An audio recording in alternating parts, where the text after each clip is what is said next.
kaibigan, nandito tayo sa poblasyon ng Tigaon, Camarines Sur, Philippines. Tinitingnan natin dito ang nangyayari ngayong oras na ito. Ano pong oras ngayon? 10:10 ng umaga, tanghali, alas 10:10 na tanghali mga kaibigan. Tayo ay nakikiramdam sa mga tao rito.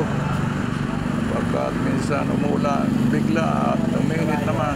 So ngayon ay uminit. Kanina parang uulan mga kaibigan. So tinitingnan natin ang mga pangyayari at inyong makikita upang mayroon kayong tinatawag na kaalaman. Anong lugar ito? Ito may lugar pala na kadto sa mundo mga kaibigan. Alright.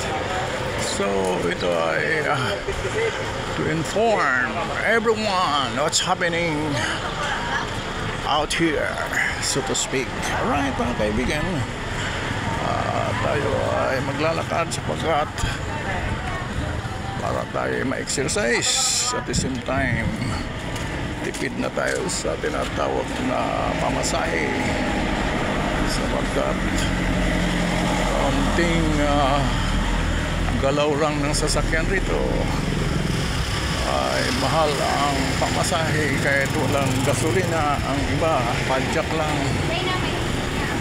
humihingi ng mataas na bayad at hindi naman nakagalaw sapagkat mahina na ang kanilang tuhod. Harang mga kaibigan. So ito, tindahan ito ng lechon manok. Sarap yan. At dito pandayan mga kaibigan. Yan, bibili ka ng itak, mabango ang manok. At may tinda sila ditong gulay. Pwede tayong bumili mga kaibigan. Magkano kaya ang gulay dito? Ilang pa sila. At masarap yan. So tatanong tayo.